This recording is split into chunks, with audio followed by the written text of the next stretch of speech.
Hello everybody, welcome to Comic Gaming Movie Show. And today we shall be bringing you our review of Detective Pikachu. I'm just a few seconds ago. Well, it started off listening to the Pokemon theme, which is amazing. It's my favorite. We would sing it, but we all would time. But we don't want to get copyright. It's amazing. But what money would they take? So fuck it. I want to be the very best.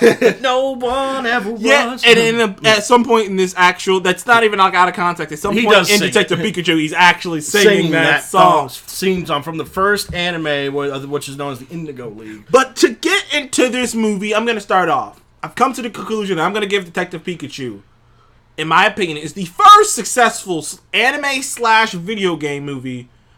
Because I think that of all time.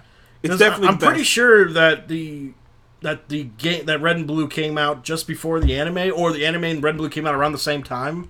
So it's kind of hard to tell which is which. But in my opinion, Pokemon's as much as a game as it is a show anyway. Yeah. So you could make the argument like, well, technically this was a video game / anime movie that they made live action. Like you could make both those distinctions. And it did both of those great. I'm gonna just give up top my rating so that I could just get right into it and not even have to think about it. I'm gonna surprise y'all with my rating. I'm gonna give this movie an 8. I could be convinced to an 8.5.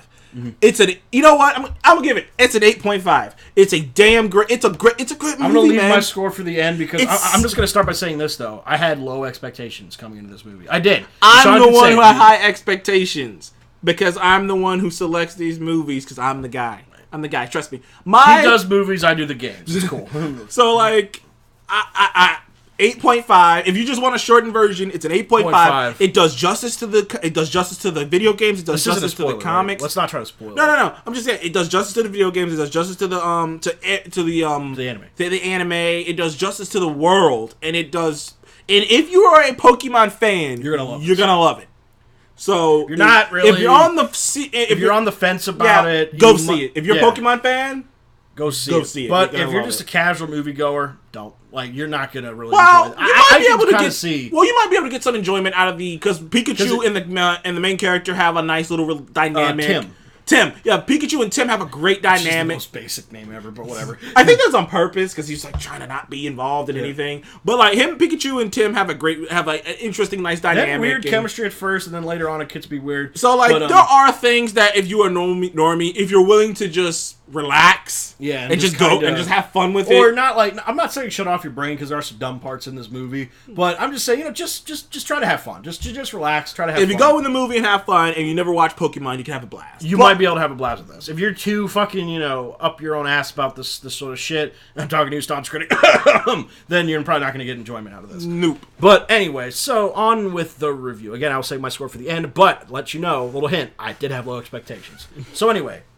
What to say first? Not spoiling anything. Well, Ryan, let's get the plot. Plot first. Plot is that the movie follows a character whose name is Tim Goodman. Yeah, Goodman. His name is Tim Goodman. His father was known as...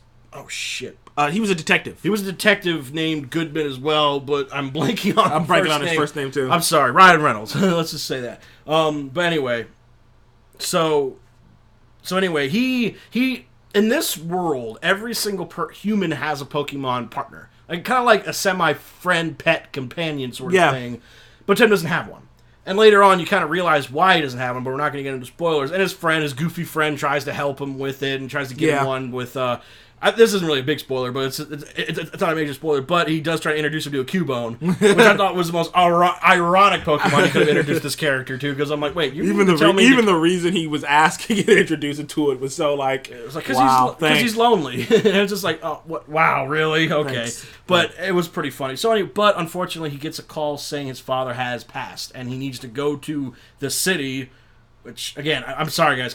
I blank on the names here. All this on specific. Yeah, he goes to the major city in the region to basically like kind of come to terms with his father's death, close up his dad's apartment, do whatever I guess he needs to do, and then he meets Pikachu. Finds a Pikachu is not a normal Pikachu and can talk. The story progresses from there without spoiling anything. So, the first main character I guess we could talk about is, well, they're kind of one and the same. It's Tim and Pikachu. Yeah, I thought the guy who played Tim was pretty, I think he fit the role pretty well. He wasn't mind-blowing. Yeah, but he fit the role. Well, because he fit the role of a kid who doesn't want to, he's like, he doesn't want to scratch himself through things, because in the beginning, minor spoiler, when he first meets his friend, his friend that's at the very top of the movie, his friend's kind of talking to him a little bit about, like, everyone's left and not you, and it's kind of becoming one of those things you're where the one who stayed here. You're the only one who stayed here, and it's one of those things. He does insurance work. He goes, and the thing is, it's one of those, and it's kind of a message in the movie itself is, are you afraid to try to take a risk? Are you afraid to take a risk? Are you afraid to take a chance because you're scared you're gonna get hurt? Mm-hmm. And that's kind of Tim's journey. Is overcoming his feelings and emotions. It's fear. It's a lot of fear. And it's a lot of fear. And that's why he never wanted to take a risk. That's why he didn't want a Pokemon. That's why he never wanted a Pokemon and all this. And, he's afraid. Plus, other things we won't spoil. Yeah. But it goes a little bit deeper than that. Yeah. But, so anyway, but like I said, Tim's father's supposed death. Tim is where you're going to get most of the character growth. Yeah. And then Pikachu. Pikachu voice acted by Ryan Reynolds. Man, it was fun. How do you put Ryan Reynolds into that cute little yellow It's funny furball, because it was jarring at first. Yeah. But then the more the movie went on, the more you got used to Ryan Reynolds' voice coming out of that Pikachu. Yeah, you get used to it, and it's somewhat kind of weird to see. But the jokes that he says, I'd say about 9 times out of 10 they hit. There's a couple of them that didn't they hit me. most of the time, and like he's throwing them out, and he's like, and it's funny because this Pikachu is such a Ryan Reynolds' interpretation of Pikachu is it's a combination of just Ryan Reynolds with like a PI detective just drinking one of his big things, coffee. He just drinks a shit ton of coffee, and he can't shut up because he's just on his caffeine high. He's on his caffeine high of all times.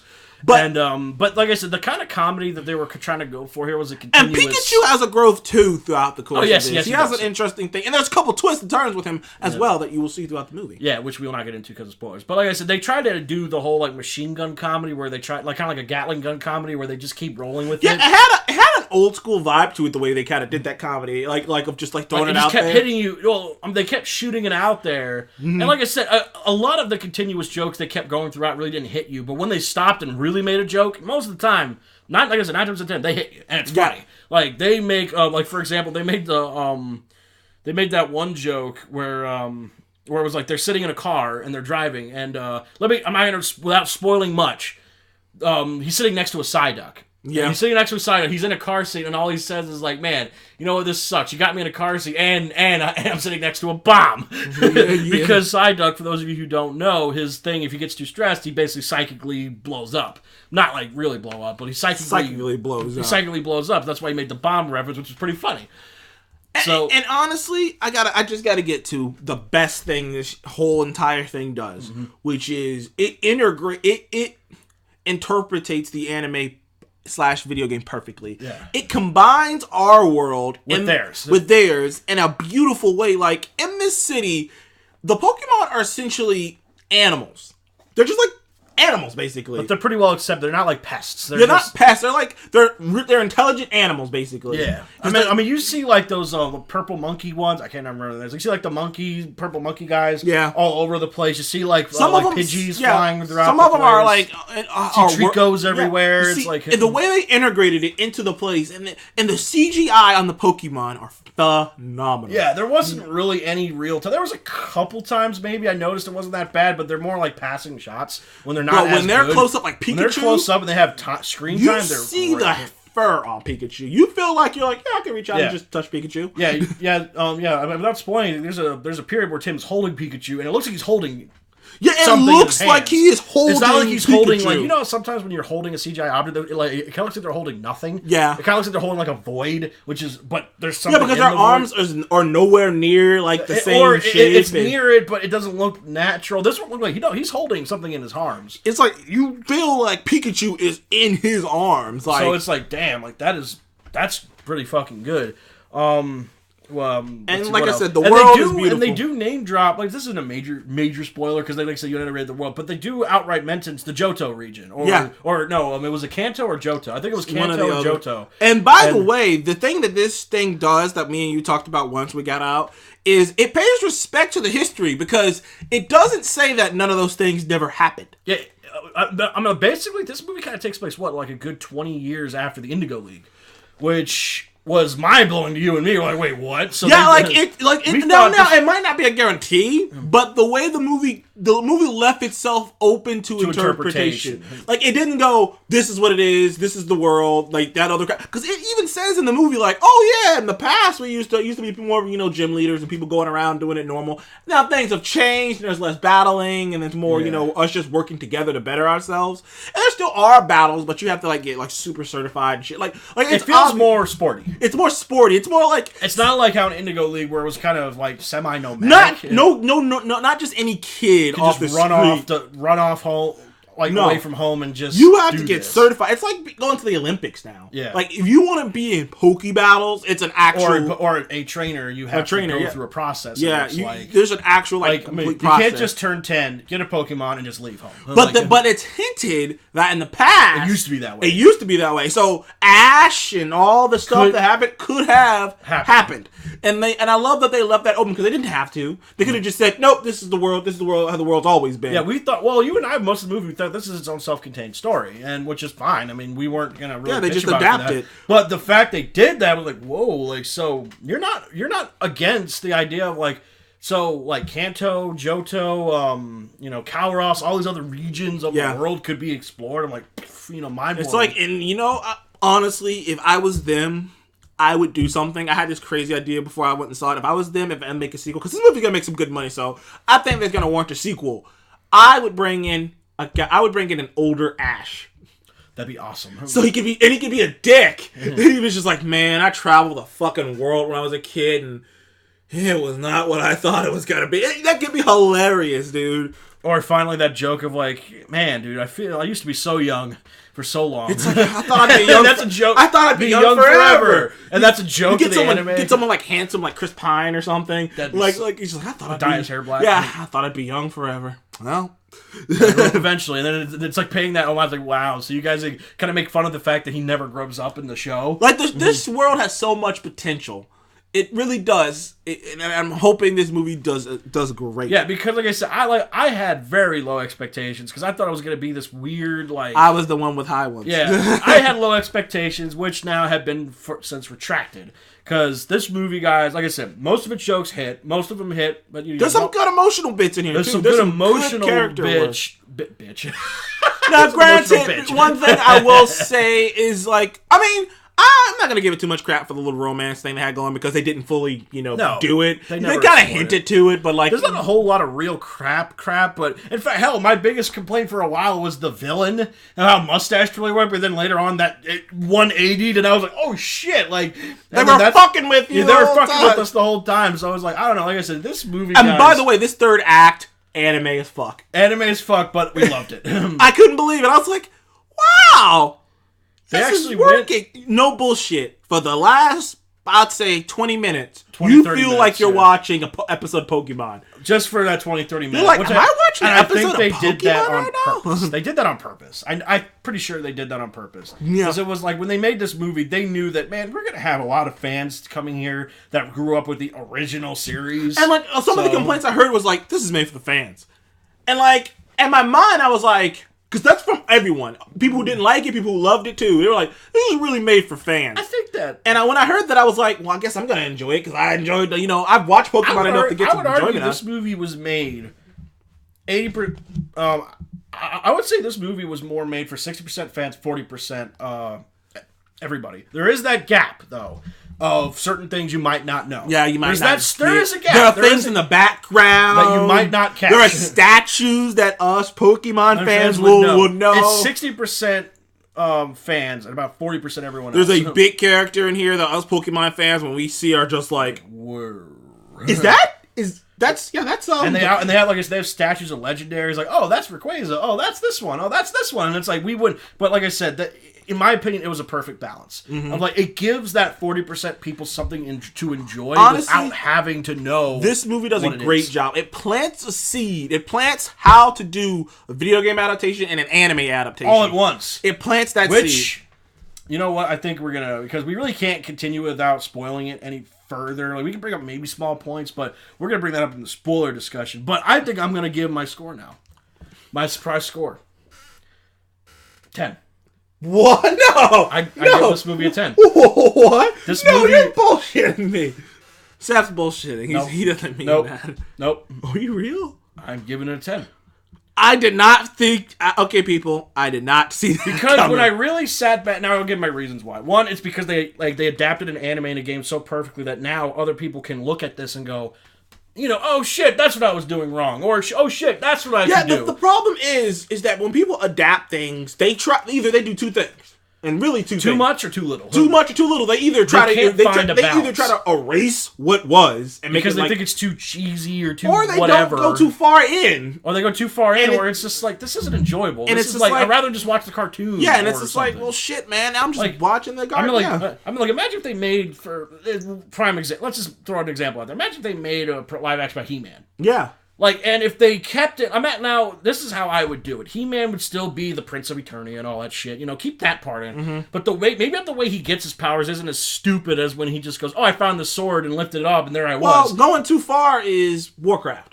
Yeah, that's Warcraft went too far into the lore, and then I said, and then there's some adaptations that just pretend like they're just like, oh, it never happened. Like none of this shit happened. Like, and I think that's a lot of Death Note had that problem too. Is that it did a lot of things too opposite. It didn't want to. You have to find a balance. Yeah. You have to find someone who loves it. Who knows this material. As like a reference. You can't just get some director or some writers. Oh, that's just material, some writers. You have to get someone who loves it and who is passionate about it. Who as knows like a reference. Stuff. I mean, now look, don't give them like full creative power. We saw what that did with George Lucas. No, but you have to give them room to speak. But see, the difference between that is Lucas created Star Wars. That's fair. If you gave someone full power who didn't create it, who was just a fan of the product. So much. Yeah, you know what? Like... But you have to be able to find that marriage. It's why the MCU's done so well, because they've been able to find that marriage. And this movie finds that marriage great. Perfectly. And that's why, like, it finds the marriage perfectly. Like I said, it balances it enough for fans and non-people to like it. Like I said, not every joke hit. I understand this. This is the first time you've ever given a higher score than me. I know, but can't remember the last time I went in with such low expectations, thinking like, man, this is going to be some bullshit popcorn comedy that I'm just going to hate, or most of the jokes are going to fly over my head, or I'm not going to like everything because of that, and then I'm going to get pissed off. To be fair, and too, it's a straight up detective story too. It's like, in the heart of it. In the heart of it, it is a detective story, which is also kind of a thing I wish... That's like a secret genre I kind of wish would kind of come back a little bit, is the detective genre. I kind of wish that would come back, but that's just me. That's my personal opinion. Should definitely do that with Batman if they get the chance. Oh, man, they should. But anyway, it does everything so... It blends everything. Yeah. Hell, even the Pokeballs impressed me. How, like... I mean, it wasn't as stupid as, like, they hit a button and, like, it looked like this really high-tech piece of machinery. Yeah, it looks like there's, like, a magnet or something. Not a magnet, but there's something in it that makes it kind of go... Attract to Pokemon, the way it glows. So you don't have to be super accurate. Yeah, you don't have to think to yourself, how did Ash hit that guy Pokemon with that Pokeball? Like, is it just that accurate? Is it just that accurate with throwing? It's like, no, it's like, they blended it. Like I said, they bring up Kanto and Johto, so it's not like, it's in our Earth, but it also has those regions, which, like I said, they could go off for a while. They have references. They have, like I said, 9 times out of 10, the jokes will hit you. 9 times out of 10, the jokes will hit you. The continuous comedy, the machine gun comedy, Pikachu could get a little old. What? Pikachu's adorable. And Pikachu's adorable, too. And Ryan Reynolds playing him for me, I thought I was going to hate that. I was like, good God the almighty. Pokemon look so good. That Charizard, man. That Charizard looked like a real dragon, which I thought was cool. Even though Hitmonchamp looked cool. Hitmonchamp looked great. Goddamn. The fish one, Magikarp. Who turned into Gyarados, which Gyarados looked amazing. He looked like a freaking Leviathan. They even kept the non-closing mouth open, which I thought was hilarious. This movie really didn't have major issues for me. I mean, it's probably some issues here and there. Like, I could get into the real villain of it. I'm not going to say who he is, but I could get into the real villain and how it is. But I think that was the point. Yeah. The whole point was this is Pokemon at its heart. It's not supposed to be this like. It's not supposed to be this like. Well, this villain has this large, complex plan that you're not supposed to understand. It's like, oh, this plan's pretty simple. Yeah, it's a pretty simple plan. It's such an amazing world they built. Like, I want to see more of it. I want to see, and that's the reason why I gave it a 10. I want to see more. That's just why I gave it a 10. Like, 10 out of fucking 10. I haven't been this excited about a Pokemon thing in years. A long time. Because, like, as me and Deshaun grew up with the original anime, we were kids, like, kids. We were, like, 6, 7 years old when that came out. Like, back, what was it, 1999 when that first aired? Holy shit. And the original Red and Blue was on the old fat old brick Game Boy you and I used to have. Oh, like, yeah. We remember that stuff. We grew up with it. And that's another thing, too. Like, it finds that marriage between the fan and the casual perfectly. That's how how they did it. That's how I love Pokemon in this world. They're there. They're just animals. Like, either they have an owner or they're just, they're just walking around. No one really cares. Like I said, they're not really doing anything, and they're just kind of walking around being cute. They're harmless. Basically. They're basically near harmless. So it's like it's kind of one of those things like they're not treated as pets. Not like raccoons or possums. Yeah. It's like, no, they're not pests. They're just hanging around. Like, and that's kind of weird. I saw it. I was like, damn, like that's a really interesting concept. I was like, these are just normal everyday things that are just around and are just so comfortable around humans. They're just walking around with them like no one cares. And Mark, they can't pull off DBZ. I'm sorry. We'll get into that one later. But anyway, guys, 10 out of 10. I know. Caught me off guard too. Oh, so there's Avengers and Pokemon right there. Okay. They're both 10s, but Avengers is a little higher up there. But they're both 10s. But anyway, guys, we'll get into the spoilers on another day. I think Deshaun probably might do that by himself. But we will talk about spoilers after about a week or two once the movies come out and people have seen it. So anyway, guys, thank you for joining us on Comic Gamer Movie Show. And please remember to like, comment, and subscribe if you want to see more of us in the future. And we shall see you on the next one. Goodbye. Pokemon! Gotta catch 'em all. Yeah, still here.